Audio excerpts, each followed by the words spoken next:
This is it. This is where it happens. That's right. Every weekday morning, this is where it happens. But the beautiful part of this whole world, this whole digital world, is the fact that you could listen to this whenever you'd like, whenever you want to do that, whenever you click, whenever you see and want to learn and be inspired by some of the most amazing guests that take the time to appear with us each weekday morning. All right, so what are we really talking about today?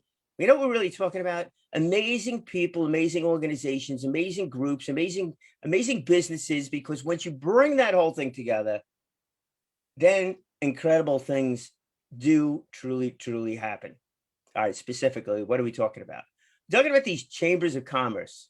We've met a few of them. You're going to meet another one today. You're going to meet other ones. Are they all different? Yeah. Do they all have the same title, Chamber of Commerce? Yeah. Do they have different focuses? Yes, to an extent. Let's put it this way. They all have that same thing and want to support the local business community, give everybody a chance to gather, give everybody a chance to meet, give everybody a chance to share ideas and grow. So that absolutely remains as I'd say a consistent goal across the board. I'm sure you could find one where it doesn't meet that one, but for the most part, we'll use the 80-20 rule. We'll toss that one in there. For the most part, all chambers are set that way. How they get there, now there you go. That becomes a different story. Also, what is the goal of a chamber of commerce with attached to a town? Sometimes it's really focused on that small community, that specific area. Other times they make efforts to reach out to the local community and to other areas. Makes a lot of sense, doesn't it? I mean, we all don't live in a little world where it doesn't interact with others, and then others continue on to move on, and they get so big, sometimes they're able to impact things in such a great way. But one of the things that I think that this group, and this is the Melville Chamber of Commerce that we're meeting with here this morning, one of the things that the Melville Chamber of Commerce has been very good at has been the idea of bringing different groups of people together for different reasons, sharing ideas, sharing knowledge, which again, that might be a consistent factor and everybody does it differently. But that mentoring role, that really seems to be a big part of the way that they operate within that organization.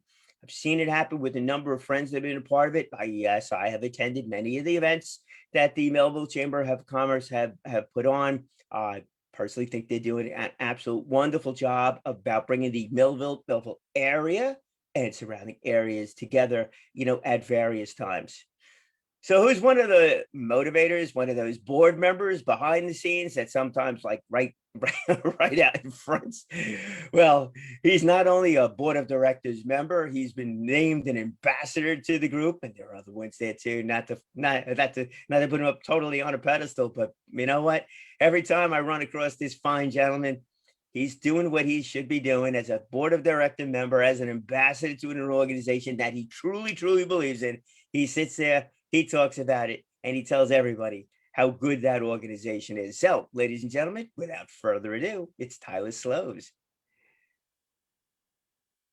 Tyler, after Morning. that build up, man, it's all yours. Okay. I'll see you later. I got to finish my coffee. Thank you. Well, listen, I can handle it. We do these events. We have several groups. I want to start off by thanking you, Brian, for having the chamber on this week and for starting the week off with me. I don't know how great that's going to be for you. Well, you get to set the tone. Let's look at it that way. All right. You got to set the tone here. I like to joke. And my guess is the tone you're going to set is probably a darn good reflection. Well, since I know you, I'm pretty confident in making this statement, but it's a darn good reflection of some of the qualities of the chamber. Yes. So, I mentioned in the beginning about mentoring. Your career has always been involved with mentoring, not the chamber career, business career has always been involved with mentoring, teaching, learning, standing in front of a group. maybe not on Zoom as the whole career went, but. Right. Yes. I mean, I've been mentoring, yes, my whole life. The last 21 years in the last 21 career year that I had, let's see, 45, I started my last career. And so I was, before that, an entrepreneur. I was vice president of Torno Watches on 52nd and Madison. I was, rubbing shoulders with celebrities, helping celebrities. I was the go-to person to help diffuse, incidents with watch repairs with watches that didn't work. For instance, like people like Oprah and Madonna and Harrison Ford. And, I got to meet these people on a business level or a customer service level. Customer service, or I like to call it the customer experience, like Steve Jobs used to call it. In this case, in my role, I call it the member experience. And to me, the most important thing is the member experience. And so the mentoring, part of the mentoring that goes on is to mentor members that want to become part of a group or a committee within the organization, and to instill in them the passion that the organization has, not necessarily just me, but this organization has been around since 2002. They're in the 110 business corridor. They have a culture, a very warm culture. And this is what draws so many people into this particular chamber. Number one, it's demographics. It's not a Main Street type chamber. It's in a business district. That's where the location is, and that's where a lot of the activities go on. So business networking is a key part of mentoring. I think that especially for grads that come out of school and they're starting to look for a career, one of the most important things for grads, especially over the last couple of years because of the pandemic, is to really get involved with business networking, and also to, pick up the phone, make calls, call family members and friends, as opposed to just, sending out or going on Indeed and stuff like that and doing your resumes. I like to tell folks that are coming out of school. But where a lot of folks look at us in different lights. Some folks look at us as a networking group, which we are. We're a very strong networking group.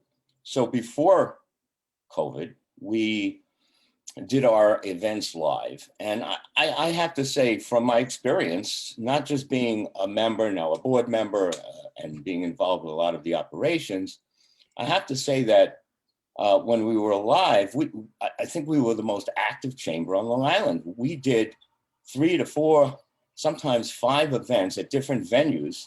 We had the breakfast, the business breakfasts. We had special membership quarterly meetings.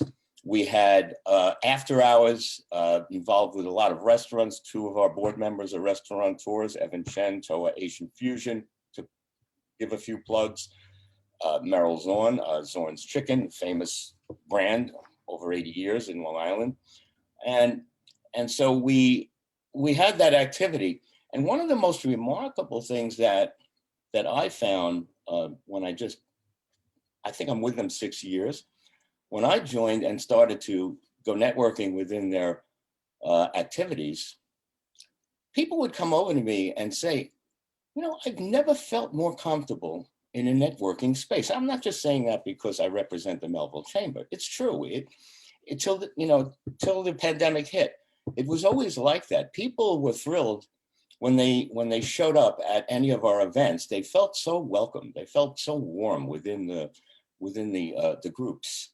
And so that was very striking. And I think we have a brand and a culture, unlike most other networking groups and chambers of commerce. Now, we're also a chamber of commerce. I always say, when I used to do my breakfast meetings, we're here to facilitate commerce. That's what the Chamber of Commerce is. We're a hub. We're a hub for information. We're a hub to get out that information. I'd be remiss if I didn't mention something that I'm very passionate about, and I'm sure you are too, being a Long Islander and seeing what has happened because of the crisis, especially to the restaurants, the entertainment industry. And so on Friday, folks had the opportunity to register to be able to, hopefully it won't crash, but at noon today, the SBA, they're opening up a portal for the revitalization fund. That's very important. You know, the issue with resources is getting them to folks that need it, and recognize, getting folks to be aware of the resources and when they're going to hit. I mean, look, I don't have to tell anybody that's probably on here, when PPP came about, it was crazy. People were missing out. They were having difficulties getting in. They were having difficulties understanding it. There were like 20 Zooms a day on it. People got rattled, just watching it. Unless they had an accountant that was active and worked with them and helped them, it was very difficult for small businesses, to be revitalized, to survive. So I and my team, we made sure that we had banners going up and constantly checking in on information. We partnered with Health and Welfare Council of Long Island, a very strong group, which it's funny, I really got involved with the 2020 census right before if you remember, we had the 2020 census literally right before the pandemic. It was in January when they had the governor's, 2020 census conference in Manhattan. I told you the story about how I fell into the Long Island Railroad, the Gap. Yeah.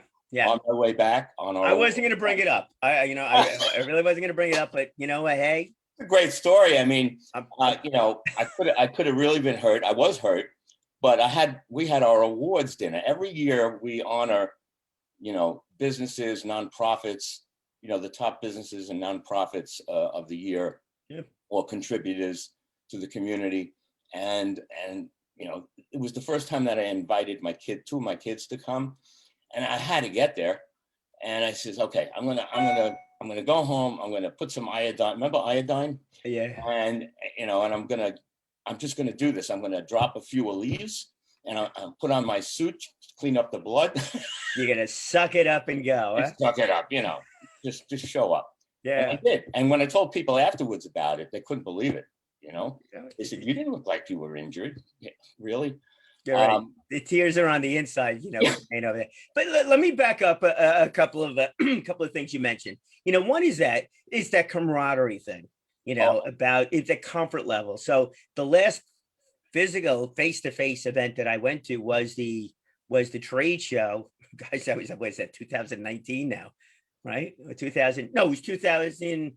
Yeah, it was 2019. Right. It was the end of 2019. Our most successful, most attended, most successful one we ever had. Which is great. I mean, it really is. But when I went around and I spoke to the people, or I should say when they were chatting with me, the rest of it seemed like everybody was very friendly. It wasn't leading with, hey, this is my product or this is my service. It's the best thing in the world. Like, really glad that you're here. Tell me, they wanted to know about me. Of course, I wanted to know about them, and that kind of thing. But it was just more of a conversation than a sales pitch.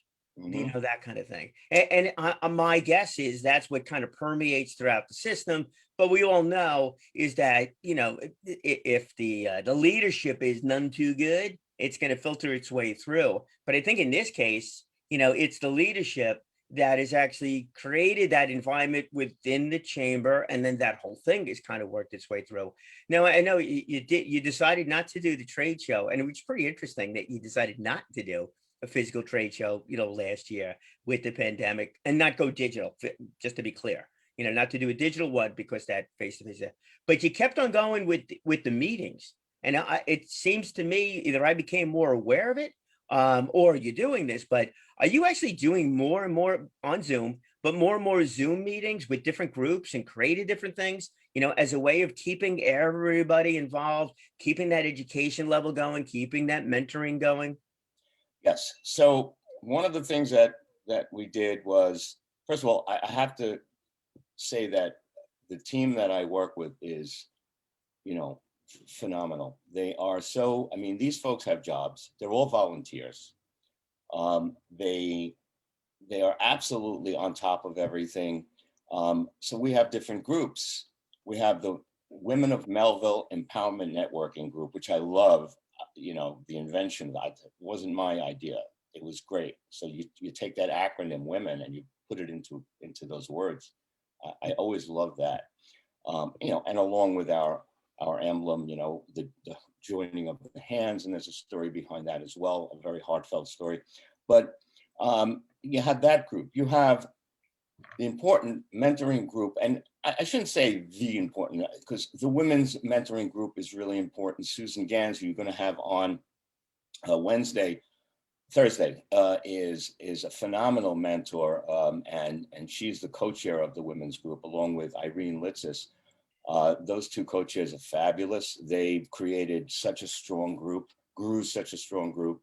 And then you're going to have Monica, the co-chair. And now, by the way, she was just voted unanimously a board member, a young lady, millennial, and she's a board member now. And she's also the co-chair of the Next Gen group. And also, Siobhan is the co-chair. I believe she's the COO of LPS Furniture right on 110, Sure. one of our biggest sponsors at the Expo last year, 2019. And these folks, they put together all of these events, basically. They go out, get the relationships from the memberships. They work with nonprofits. They have a show, like it's called the Helping Hands Initiative, that they do in the mornings. They have after hours networking Zooms. And then we have also the roundtable, which is really business folks. We don't want to do commercials. We want to have folks on that have resources that they can offer, whether it be mentoring, apprenticeships, jobs, a product or a service that's helpful to the community. And we want engagement. It's not about presenting what you're selling. It's about talking about a particular product or service of the time, of the day, of the hour that's important, and getting the audience to engage, whether it was live or whether it was on Zoom, engaged, ask questions. And that's something that I try to prompt a lot, I try to get them engaged by asking my own questions. Seems like when I ask a question, I get the others to chime in. So I learned, you learn as you go. I mean, I'm not an expert at this, but if you do it enough, you become one. But you get that natural flow of your past guy coming through here. You mentioned, and I didn't know about, the entrepreneur side of you. So you kind of get it, even work with the entrepreneurs and then working with some of the folks who've got, the big names, that are out there recognizable with everybody. You can relate to people.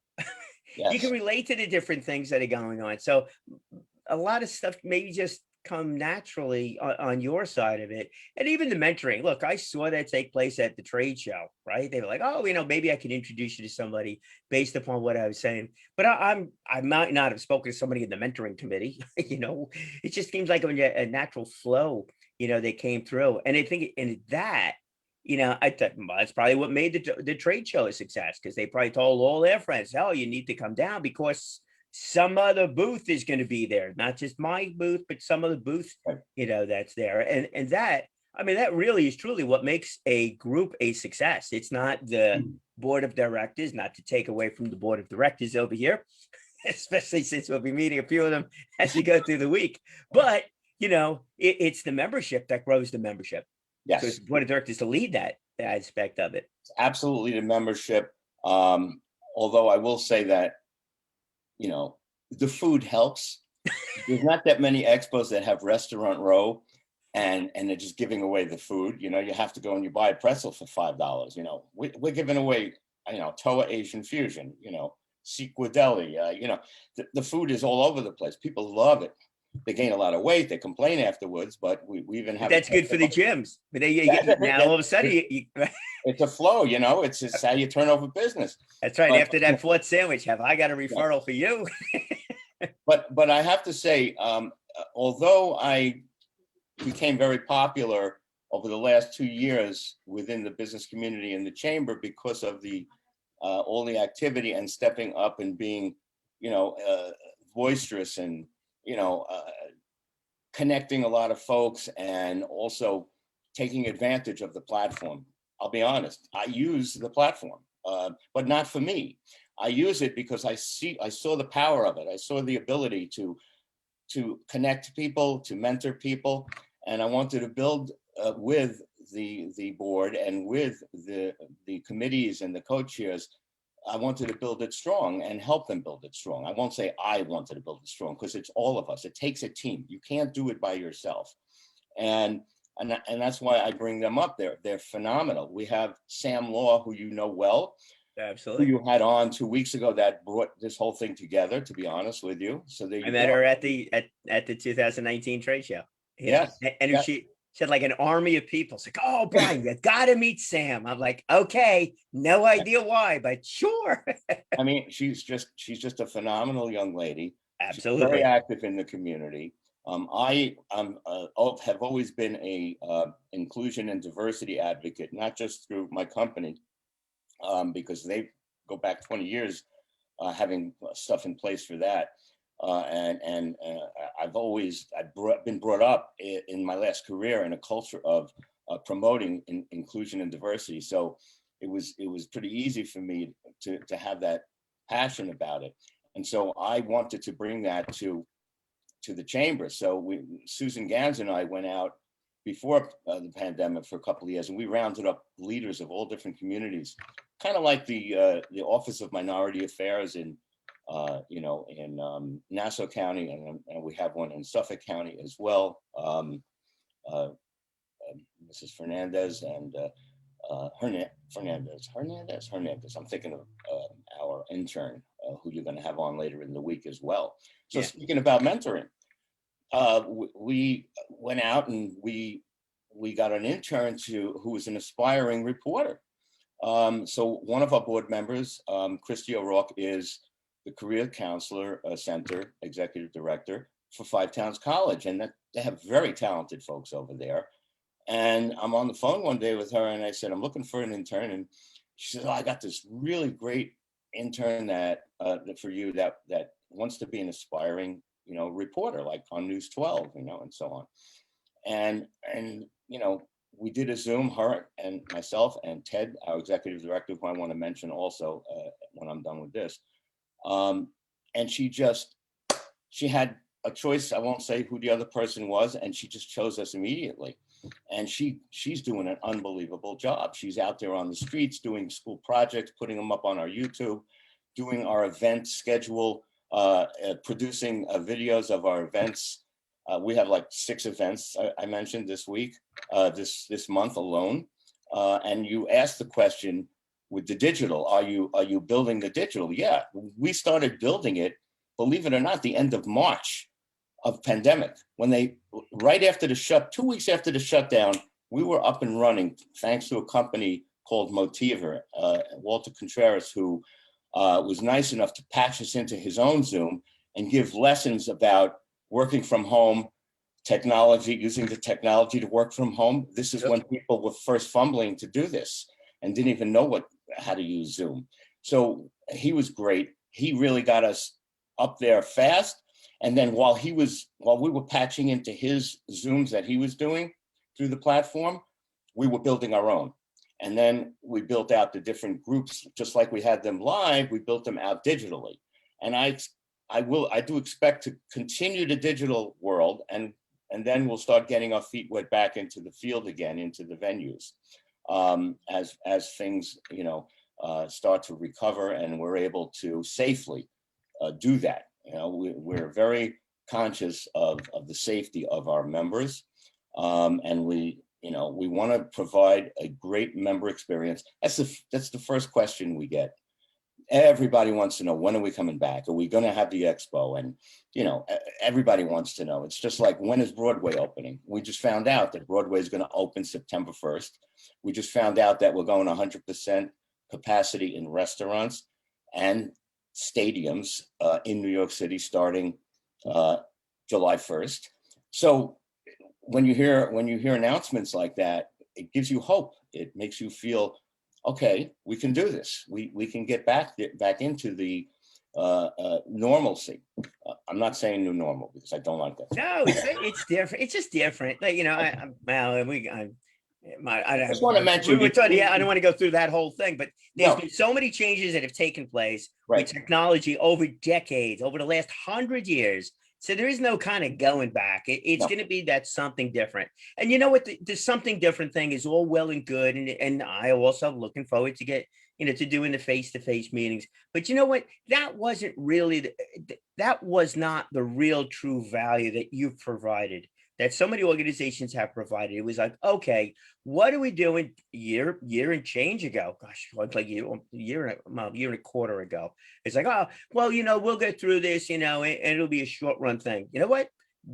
You did not stick the head in the sands. We'll be back in 2 weeks. Well, if you did that, we always would have waited 2 weeks. We would have gone no place. It was a matter of being proactive. And I think that was an amazing thing. It was like, okay, not what are we going to do today? What are we going to do Right. today to serve Right. our, to serve your members? Right. I told you the story. I was in Central America with my son on March 12th, which is when we shut down, or we're shutting down. Scrambled out of there, had to go back to DC with him to quarantine. And from there, that's when I actually had a meeting anyway, when I was coming back the following week with Motiva, the company I mentioned that Talk about timing. And that's I called Ted and I said, we got to do something. And boom, we did it. And I think we one of the first organizations up and running with the digital, with the networking, with what we were doing, our wheelhouse, but online. And we're very proud of that. I want to, well, before I forget, Yeah, please. Ted Macaluso, he's my mentor. I mean, he brought me into the chamber. I was walking through the aisles of the HIA trade show many years ago, and he darted out from the table.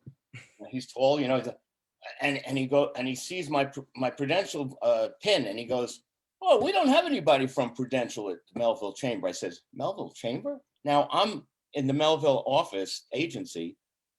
I have an office there for 20 years. I said, there's a Melville Chamber of Commerce? Yeah. No.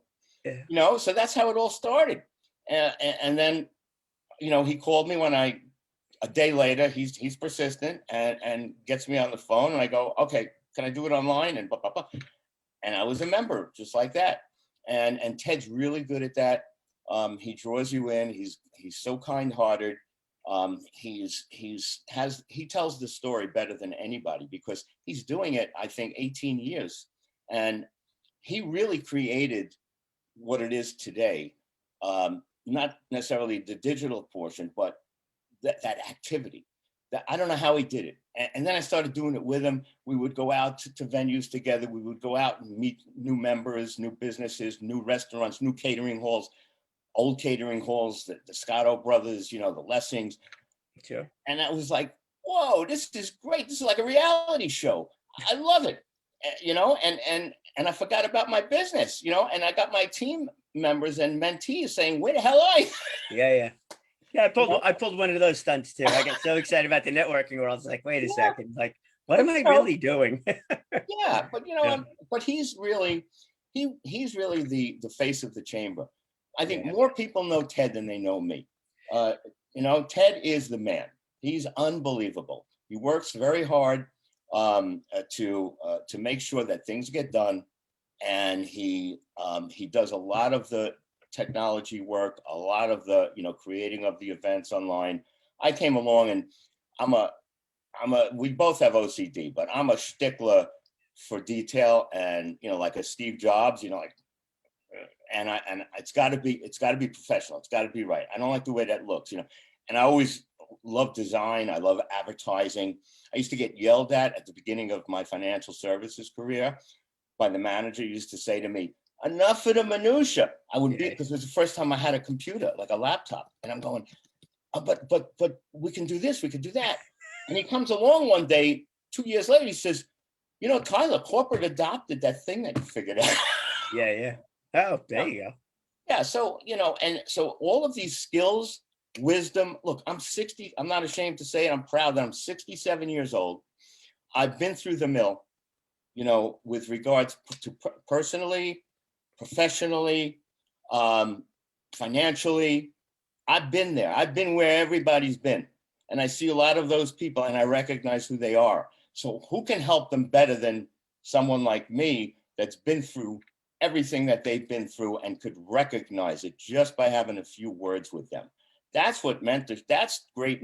Great mentors know their mentees and they know them right off the bat. And you know when it's time to help them. And so, you know what's very important about mentoring? Knowing when they're ready, knowing when it's time to be that mentor. You can't help people that don't want to be helped or aren't ready to be helped. Very true. And what happens is if you fall into that trap, you wind up spending too much time on folks that aren't ready, and then you wind up not doing your job. You wind up not mentoring enough. So that's something. There should be a book on that. Maybe I should write a book on that. I don't know, and then give it to charity. But that's an important key issue I don't think most people talk about. No, and I agree with you on that one. Is somebody had asked if they were coachable. It's like, oh yeah, and I'm thinking to myself, yeah, I'm coachable, and it's like, no. At the time, I was not coachable, and I didn't know that. And then I've run across the other side of it too. You think it can help everybody because you can relate to most people, and you can help and you understand. And this was a person that thought it good, but they got to be ready for the whole thing too. So, but you have to listen. But the chamber has created a culture though of help, and I think that really is the foundation of it all. Yes. Because by doing that, now all of a sudden you got more people talking about these Zoom meetings that are coming up, more people talking about and wanting to get together again, do that face-to-face thing. Yes. More people that want to just talk about the chamber in and of itself, because people are being helped by the chamber and giving help by the chamber. And I think that's one of the greatest things that are out there. You do a fine job as an ambassador. You not only talk the talk, you walk the talk. So that's great. Anybody else you want final comments, or anybody else you want? You did a great job of plugging, by the way. We'll throw that in. But anybody else you want to toss into the equation, by all means, it's all yours. Well, look, I can't not talk about the founder of the chamber, Mark Catapano, who, when you talk about, it comes from leadership, the culture. He's the epitome of it. He is the example of the leadership and the kindness and of that culture that we have and the wanting to help. He's just a genuinely wonderful, nice guy. And he created it. They had this idea to create this chamber. It's 4 zip codes from Huntington Station, Melville, East. It's really called the Melville East Farmingdale Chamber of Commerce. That's the true name. And it goes all the way to West Babylon. So he owns Catapano Engineering and Architecture. And they have, that's where the chamber is housed, has an office in the front of it. And, when he met Ted, Ted was in the franchise business, and Ted just ran with it. He really did an unbelievable job, between the ribbon cuttings and the events and the activity. And one of the most favorite events of our membership is the quarterly membership meeting, where we have at least 100 of our members show up. We have at least 350 members, and we have tables. And so the committee members and co-chairs are the facilitators at each table. So let's say there's around 10 tables, 10 people at each table, and it's called facilitated networking. So we have a facilitator, we have 10 people, and the facilitator sparks up the conversations and does the connections right at the table. It's a fantastic event that we do quarterly.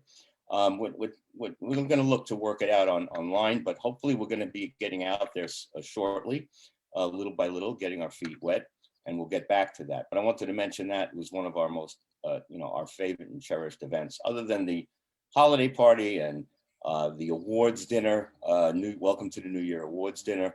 But those are the folks, the whole board, down from Mark, our president, David Gustin, our treasurer, Jack Schiff, and who has a really great accounting firm in Syosset. Craig is going to be on, who works for People's Bank. They're all just wonderful folks. Tim, I don't want to leave any board members out, but we have last name, Tim is works for Jackson. He's an attorney, an employment attorney. We just elected not only Monica Zytek to the board, but also Ty Williams. Do you know Ty? Ty Williams, her whole family has been part of the chamber for years. Her son sang the Star Spangled Banner, I think, at the 2018. He's a singer, performer, 2018 Expo. And so she was just voted in as a board member as well. She has several businesses. She took over her grandfather's lighting business. Forgive me, I forget the name. You could look it up on the directory. And she also has she's a PhD. She has another business. I remember she gave a seminar for us on emotional, what is that, intelligence? Is that it? Yep. Yeah. Yeah.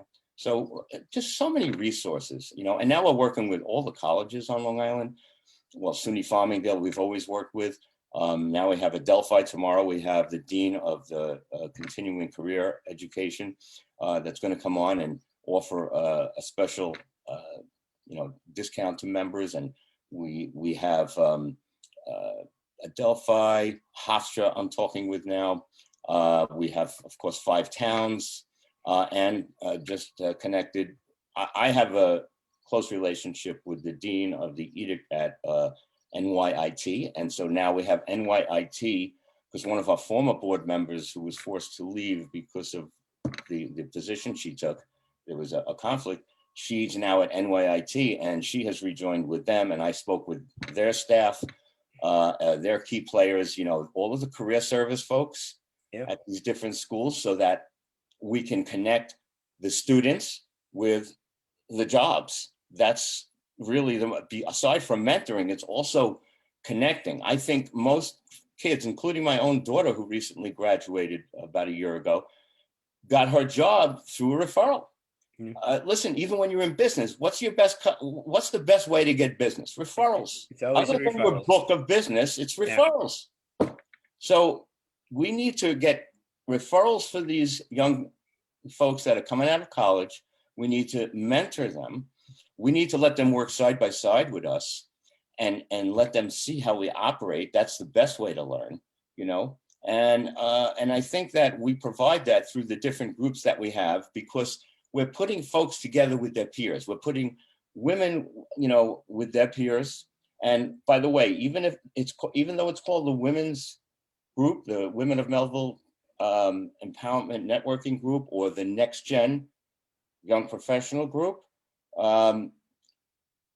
where we welcome everybody, because everybody could mentor anybody. It doesn't matter. I'm mentoring someone that's 29 and someone that's 69 years old. I mean, doesn't matter the age, or the generation, the gender. And speaking about gender, so I mentioned that's my baby. I love the diversity and inclusion platform.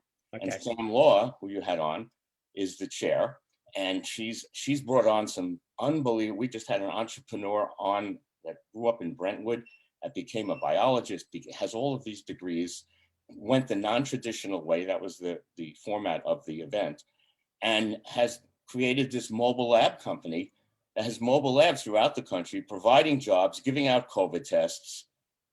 It's just phenomenal, to go the non-traditional route, to come out of areas that don't have the services. Let's face it, we have a lot of underserved communities in Long Island. I learned that when I moved here from Brooklyn, but then when I got involved with the 2020 census and was on 5 committees and learned about the importance of getting the count, to get the funds needed necessary for those underserved areas, I learned a lot. It's a learning experience being in the chamber, whether you're in my position, whether you're on a committee, whether you're a co-chair, whether you're just a member networking in this chamber. It is a tremendous learning experience. It really is. And that's the core. Yeah. And the beautiful part is the more people are involved, the more that awareness factor continues to increase. And the more you're aware of what other people are going through, or what other people do, or what other opportunities are on, it creates other opportunities. So I like to say, especially at trade shows, whatever, activity breeds activity. It just does. You run across people, you're like, oh, it's great. And whether you do, you and I both love to connect people to people. It's like, all right, the lead, follow, get out of the way. You lead the conversation, you follow along what they're doing, you get out of the way. Make Yeah. the connection and run and move on from there. So it We goes. met together at Donna Drake's new studio. Yeah. And what you don't know is that when you left, I got on the phone and called Ms. Fuentes, our intern. And I said, you want to meet Donna Drake? Your school's right here. I'm going to come and get you. She doesn't have a car, and I'm going to drive you to Donna Drake. I called Donna. I said, Donna, can I come back and introduce you to our intern? Sure, why not? And I introduced them, and they hit it off. And, lots of great discussions. And before I left, she wrote me a check. She joined the chamber. Yeah. Donna. So, that's how it's done. You have to do it through building relationships, whether it's a relationship that's built in a day or a relationship built over 6 months or a year. It's about building relationships. It's about making that connection, not just connecting, making the connection. Yep, making a connection. It's what it's all about. Definitely is. So, hey, Tyler, thank you so much for joining us today. Being a board member for the chamber, an ambassador, and doing what you do. You do a great job bringing a lot of people together. Thank you so much. I really appreciate it, Brian. Thank you. And thanks for helping out this week, too. I look forward to meeting many of the, other members of the board members. I'm sure they'll be better than me. I'm a little bored. All right, folks, if you want to find Tyler or any of the board members, yes, go to the Chamber of Commerce. And please subscribe to our YouTube channel. It is so phenomenal. We have everything on. It's replays. All of if you miss an event, you can see it. We're not afraid of losing attendance because we're putting up replays. It's fine because come to the digital meetings, because let me tell you something. I can't tell you how many people have connected on those digital meetings. Yeah. Watching the replay is not going to help. Come to the meetings. Right. Okay, it's all good. I won't comment because I can keep going too. An hour. Well, we shoot for closer to a half hour, but you know what? That's the beauty of doing non-traditional video, TV kind of stuff. Exactly. Again, thank you, Brian. Have a good week with everybody. And if anybody gives you trouble, you know who to call. Yeah, I'll give you a call. Say, hey, man, you can't believe I'm going to tell you, you can't believe what I learned. That's what it's going to come be. There you go. Always is. Doing phenomenal things. I love doing these things. You never know you're going to pick up. All right, this is where I click you up there, buddy. Stay well, okay? Take care. All right. Tyler Sloves. Oh, the enthusiasm, my friends.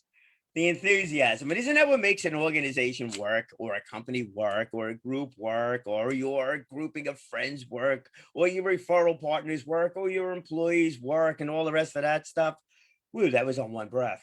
It's that enthusiasm. Where does that enthusiasm comes from? It comes from the leadership of whatever that is. It definitely does. It comes from the authenticity of it. Are you there for the right reasons? Absolutely. Are you there because there's something about that there thing that gets you excited, that brings the best of you out? Well, the chamber, the Melville Chamber, has a different way of doing what it is that they do, where they are interacting with not just the town of Melville, but the broader area, that big Melville corridor. I mean, Tyler mentioned it was like 4 different towns involved in there, but a lot of folks are from a lot of different areas. So it is much more of a broader scope chamber and chamber effort than anything else. The ability to get to know the other members, about all these constant meetings that are taking place, whether they're specific or total membership, it's there. They're all different. All these chambers are different. Are they a resource to you? Most probably is. We'll use that 80-20 rule there too. Most probably is. Is it a great way for you to meet other business owners, maybe share some ideas, get a chance to meet different groups of people that you may not interact with all the time? Absolutely. All that stuff is good. So if you want to learn more, about the Melville Chamber, we'll put the link up over here, but you just Google Melville Chamber of Commerce. Easy enough for that to come up with. Obviously, you're going to find that YouTube channel too. See what kind of meetings and information that is up over there. And then who knows, maybe in the not too distant future, we'll be doing that face-to-face meeting again. I certainly hope so. But I know the digital world is going to remain a part of what it is that we do, because you know what? It is making it so much easier, so much more time efficient to see and meet different people. And it will get more, I think it'll continue to improve, get a little bit more interactive as we go through over here. And what groups are going to stay involved in that one and embrace the different world that we walk into? Well, certainly groups like the Melville Chamber of Commerce that are being proactive. I hope your group is being proactive. You want to be involved in something that's proactive, reach out to your local community. Perhaps it's the Melville Chamber of Commerce, and see what's going on. See where they can help you continue to move forward with your business ideas. And when you're there, either digitally or physically, you're going to speak well, speak often, and absolutely live inspired.